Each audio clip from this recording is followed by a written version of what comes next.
Happy Friday. We are back to talk some NBA basketball. Let's go.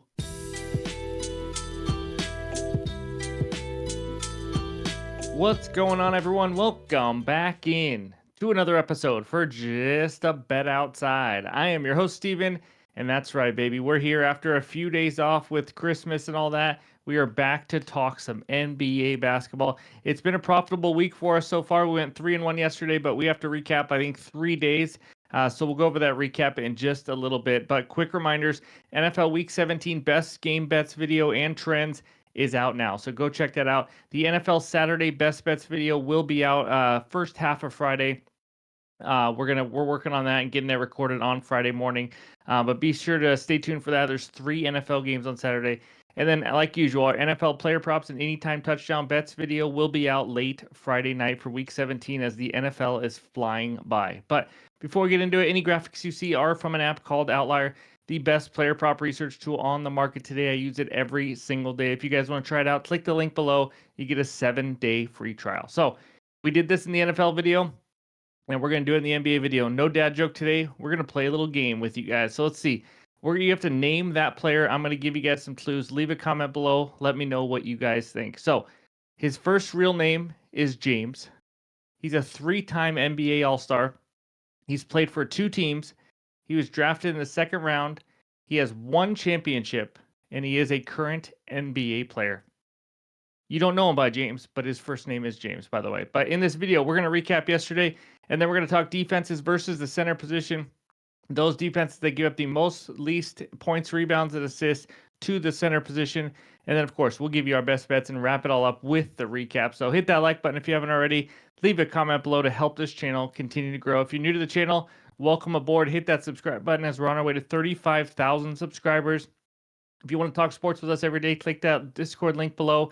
It is completely free. So let's get into it. And that means it's recap time. All right, here is the 3-day recap. Been a little bit. I'll go over the Monday one quick. Wemby over 25.5 PAs came out firing in the second half. Easy winner. Capella under 10.5 rebounds, another easy winner. Heat and Grizzlies money line parlay. He got the job done. The Grizzlies absolutely blew it at home against the Clippers, unfortunately. 3-point parlay wasn't even close that day. Bradley Beal, 24.5 points plus assists, got the job done easily without Booker there. And actually, that game he might not have got it done easily. I think it was just barely with a bad shooting night. But Wendell Carter under 9.5 points. Goga Batazzi, I think, got thrown out or something, and he ended up playing more minutes and went over. And then Christmas Day, a nice 2-0 day, simple day, has 2 half-unit plays. PJ Washington under 20.5 PRAs, never a doubt. And Bradley Beal again, over 23.5 points plus assists. He went over this one easily. And then yesterday, De Silva over 11.5 points. Easy cash. I think he ended with 18 points. Mark Williams over 9.5 points. Again, another easy winner. I think he ended with 14. Bam Adebayo under 33.5 PRAs. One of the easiest under wins we have had all season long. And then Amen Thompson, 25 plus PRAs. I think he ended with 22, and I don't think he played the fourth quarter. It was a blowout. You know what? Sometimes in the NBA, blowouts get you when you bet the overs.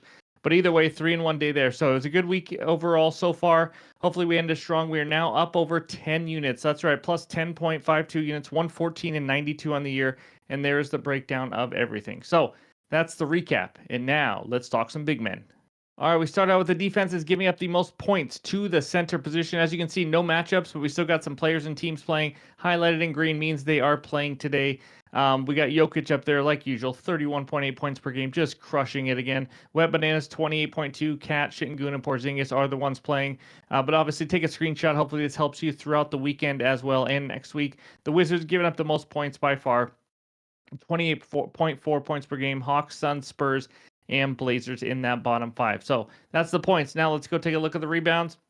We got one matchup. The Cavaliers facing Nikola Jokic of the Denver Nuggets, 11.8 rebounds per game. Cavs giving up almost 17 rebounds per game. It is a good matchup for him. I think he crushed it actually last time versus the Cavs. Pelicans, Pacers, Nuggets all playing today, and they all give up the most rebounds to the center position, including those Pelicans, 18 rebounds. Cat leading the league of all centers, 15.1 rebounds per game. Then Sabonis, Zubac, Hartenstein, and Jokic in the top 5. So there is the rebounds. Take a screenshot. Now let's check out the assists. And we got 2 matchups. It's Jokic again against the Cavs. Jokic, 7.8 assists per game. Cavs giving up 4.8 per game. Again, these are all stats in the last 30 days.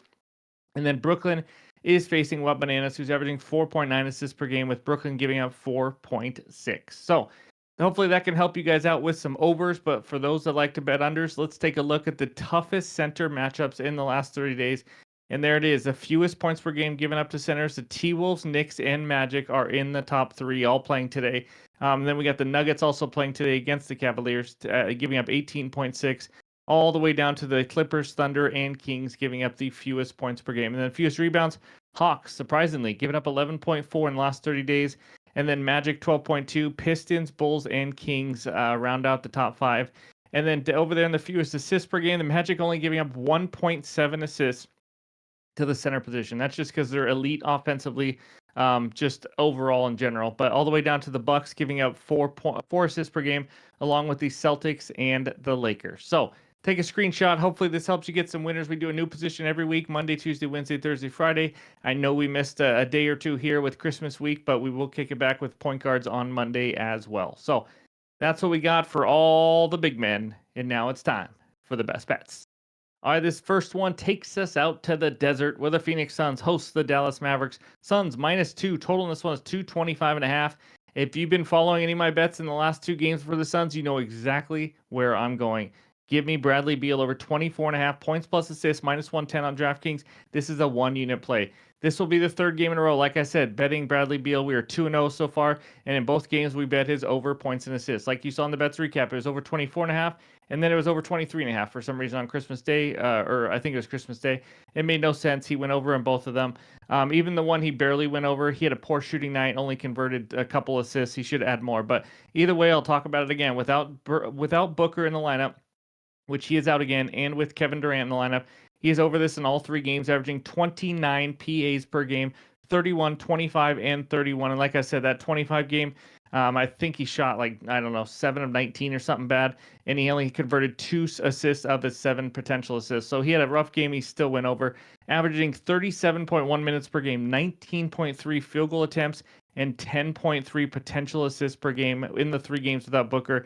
I mean, guys, 19.3 field goal attempts and 10 potential assists should have a line much higher than 24.5, especially when it's a guy who knows how to score in Booker or in Bradley Beal. But in 2023, last year, without Booker and with Durant, he was over in 5 of 8 games, averaging 27 PAs per game. And now the matchup. The last 30 days, Mavericks have given up the 10th most points and the 12th most assists to the shooting guard position, which is where he tends to play more of with Booker out. This is going to be an above-average matchup for him. Mavericks have given up the 12th highest field goal percentage and 9th highest points per possession to pick-and-roll ball handlers. And Beal has scored 21% of his points from there. He gets even more frequency when Booker is out, more time with the ball, more usage, and all that. So it's a good matchup in regards to how he likes to play. Overall, we should get 17-plus field goal attempts as like a baseline, and I absolutely love the volume there. We should get 8 to 10 potential assists. It's just going to be up to Beal and his teammates to make their shots. But love the volume here, love the matchup. Give me Beal over 24.5 PAs as my first best bet. All right, this next one takes us out to Houston, Texas, where the Rockets host the Minnesota Timberwolves. Rockets -1. Total in this one is 213.5. My best bet, give me the Rockets on the money line, -110 on BetMGM for a half unit. Getting a pick'em here kind of seems like a steal, honestly. The Rockets, yes, this is the second night of a back-to-back, but no, I don't really care because they won easily against the Pelicans yesterday. They didn't play all their starters the whole fourth quarter or anything. Houston 4-2 against the spread this year on 0 days rest, and they are also an elite home team. How about 11-3 straight up, the fourth best home record in the NBA? They average 4 more points per game at home, and they give up 4 less points per game at home as well on defense. 4-game winning streak coming in hot, 7-3 in the last 10. This is a team that's pretty exciting to watch, especially defensively. Last 15 games, how about the third best defensive rating and the 18th best offensive rating? It's always been about their offense. If they can just be average offensively, this team can cause some havoc, I will say. So the Timberwolves, why do the books keep respecting the Timberwolves like they're a really good team? Because they just flat out aren't right now. They're 15-4 in the season. They look lost offensively. If you watch their games, you just absolutely do. Randall does not look like a good fit.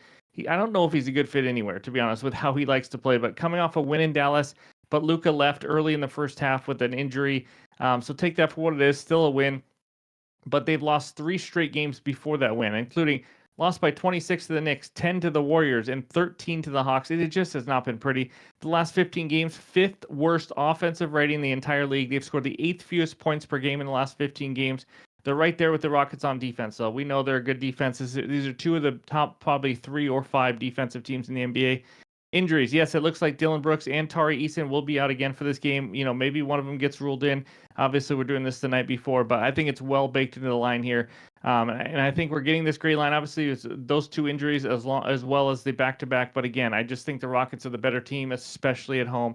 Overall, I just don't trust this inconsistent T-Wolves team. They already struggle offensively, and now they get a tougher matchup as you can possibly get going into Houston playing the Houston Rockets. Edwards has to carry them offensively, honestly. And this is a tough matchup. Rockets top 8 defense defending shooting guards, top 8 defending the perimeter. I know Dylan Brooks might not be there, but they still got some guys who can defend. It's just too much ISO ball, not a lot of rhythm between Ant and Edwards, and they're just not a team. Well, they definitely don't respect me when I bet on, that's for sure. So hopefully when I fade them, they will play like I think they're going to. So give me the Rockets to win again at home as my second best bet. All right, this third and final bet takes us out to Orlando, Florida, where the Magic hosts the New York Knickerbockers. Knicks -6.5. Total in this one is a low 211. I have a player prop. Give me Jalen Brunson over 21.5 points, -110 on DK. This will be a 1-unit play as well. So let's talk Brunson this season, averaging 24.5 points per game. He's coming off 2 poor shooting performances, 7 for 23 against the Spurs, 4 for 13 against the Raptors. Gotta like getting good shooters off some bad performances. You get a little buy low spot here, averaging 17.2 field goal attempts per game. He is over this line in 18 of 30 games this year. So the matchup, yes, it's against one of the best defenses in the NBA in Orlando. I agree. As a team, they play great defense, but you know what? They have a weakness. And their weakness is against point guards and guards in general, especially pick and roll ball handlers. They are ranked 23rd versus pick and roll ball handlers, which is a huge part of Brunson's game. Obviously, Brunson and Cat run a pick and roll maybe more than anybody else in the NBA. And they've given up the 7th most points to the point guard position in the last 30 days. So you can see they're a bottom 10 defense when it comes to defending the point guard. Head-to-head this season, we've already seen it. Jalen Brunson scored 21 and 31 points in the 2 games against Orlando. And the 21 on the hook here was just a weird game. We only got to the free throw line and took 4 free throw attempts. The next game against him, he took 14 free throws, which is a little more like Brunson, obviously. But let's talk some guards recently versus Orlando. Just gave up 20 to Tyler Hero last night and 22 a few nights ago to him. Give up a combined 33 points to Drew Holiday and Derek White. SGA dropped 35 on him. Brunson, obviously, we already talked about. That's when he had his 31-point game. Damian Lillard, 28 points. Tyus Jones, 21 points. Devin Booker in that game had 25 points as well. Guards are having their way with Orlando. This line, I think, is this low because it's an elite Magic defense as a whole. But again, if you break down the matchup, we've already seen Brunson perform well. As long as he has a decent shooting night, I think the good looks will be there. He just has to knock down some shots. Again, for a guy like him, he struggles a couple of games. Usually he bounces back as well, but we're getting a buy low spot. Again, he's averaging 3-4 points over this line. I love this one. Give me Jalen Brunson over 21.5 points as my third and final best bet. And before we get out of here, let's check out the recap. All right, there it is. The 3 best bets so far. Any added plays will be in the pinned comments on X and on Discord. But Bradley Beal over 24.5 points plus assists. Rinse and repeat. 1-unit play. Rockets money line for a half unit over the T-Wolves at home. Jalen Brunson of the Knicks over 21.5 points at -110 for 1 unit as well. Thank you guys for watching. As always, I appreciate the support day in and day out. Again, the NFL Best Bets video for Sunday, that video is already out. And the Saturday Best Bets video for the NFL will be out first half of Friday or so, right around there. So thanks again. Hit that like button if you haven't already. But hope everyone has a great Friday, and we'll talk to you soon.